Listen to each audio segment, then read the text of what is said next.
what the Ark is. It's a transmitter. It's a radio for speaking to God.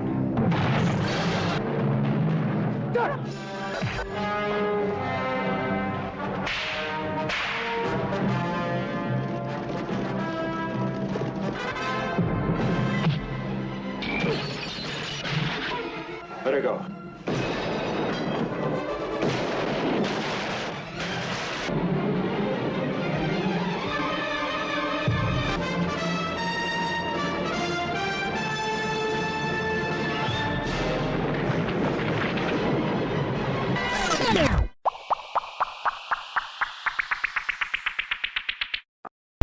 Hello and welcome to this week's Notes from a Sketchbook podcast. I'm Kirk, and this week we'll be talking about Steven Spielberg's Raiders of the Lost Ark. This week it's the penultimate of the Steven Spielberg collection, so I hope you enjoy it. This and Spielberg's next project about a small, squashy alien would be important films in my childhood diet of movies. I grew up on them and watched them over and over again. Indiana Jones inspired my dreams of travel, something that I have been very fortunate to do. Going through the jungles of Cambodia or visiting the Inca temples in Mexico, I might have hummed the theme tune once or twice. Every year I still watch Raiders around the lazy days between the Christmas and New Year holidays. Raiders of the Lost Ark was an important film for Steven Spielberg after his movie 1941 because it represented a major comeback for him. 1941 was a box office and critical failure for Spielberg, and it marked a low point in his career.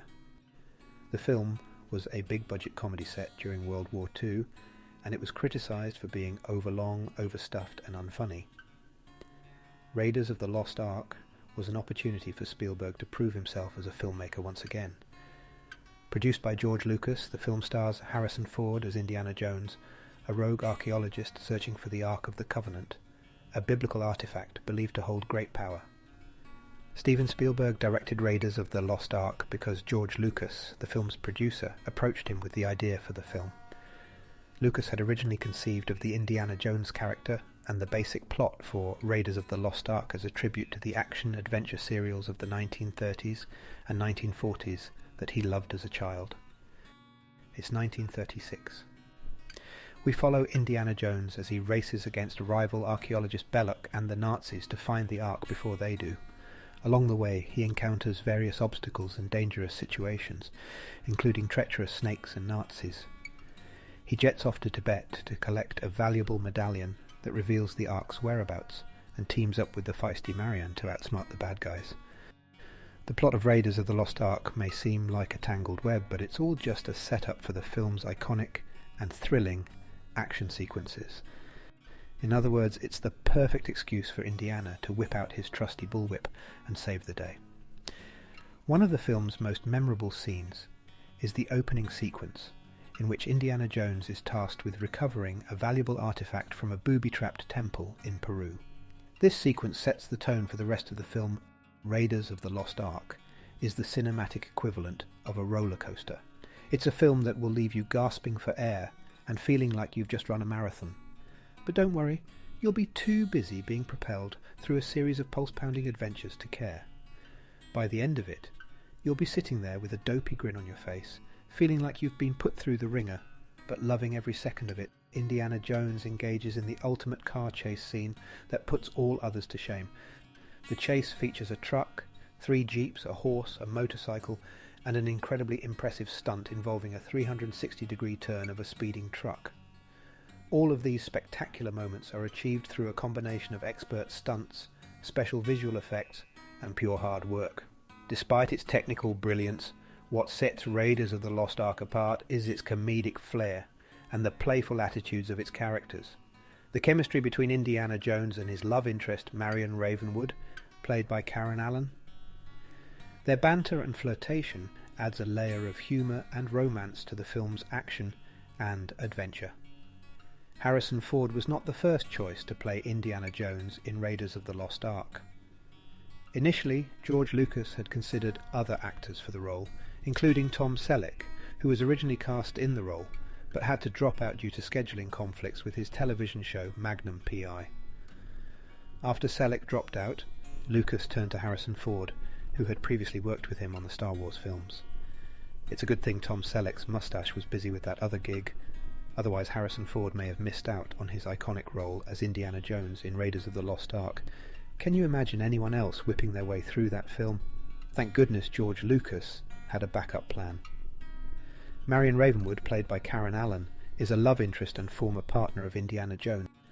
She first appears in the film as a bar owner in Nepal, where Indiana Jones goes to find her in order to obtain a valuable artifact called the headpiece to the Staff of Ra. It is revealed that Marion and Indiana Jones had a romantic relationship years ago. The original and very dodgy ideas were wisely left out. Created to serve as a strong and independent female character, Marion was a refreshing change from the typical damsel in distress trope that was prevalent in adventure films of the era. Not only was she a skilled bar owner and a tough survivor, but she also had a sense of humour and a strong will that made her a worthy partner for Indiana Jones. Karen Allen's portrayal of the character brought depth and nuance to the role, and her chemistry with Harrison Ford's Indiana Jones was undeniable. Her performance was praised for its ability to balance the character's strength and vulnerability, and for bringing a sense of warmth and humanity to the role. Allen's portrayal of Marion Ravenwood is often cited as one of the highlights of the film. The look of Indiana Jones was heavily influenced by a character played by Charlton Heston in the 1959 film The Secret of the Incas. The Secret of the Incas is a film about a treasure hunter searching for a lost city in the Andes Mountains. The main character, Harry Steele, is played by Charlton Heston, and his wardrobe and his look is very similar to that of Indiana Jones. Both characters wear a fedora hat, a leather jacket, and carry a bullwhip. In the grand finale, the big kahuna of archaeological discoveries, Belloc, the ultimate treasure hunter, finally had his hands on the Ark of the Covenant. He carefully lifted the lid, ready to bask in the glory of his achievement, but little did he know, he was in for a rude awakening.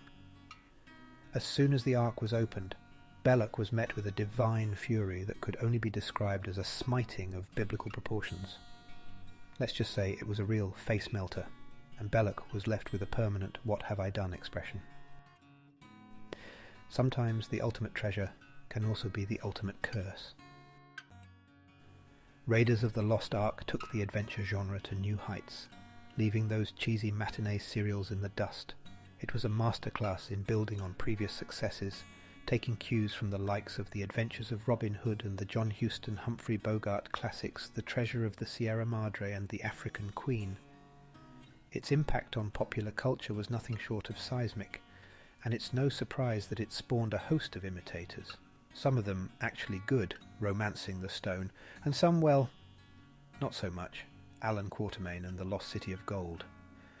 Over 40 years later, the popularity of Indiana Jones is still strong, and even at the age of 80, Harrison Ford is pulling on the fedora hat one last time in this year's Indiana Jones and the Dial of Destiny.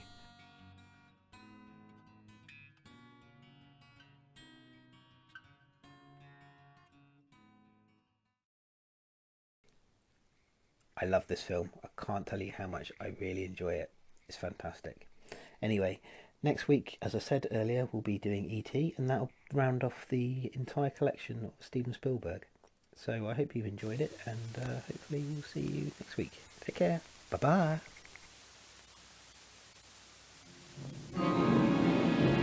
His films have never failed to amaze us, entertain us, thrill us.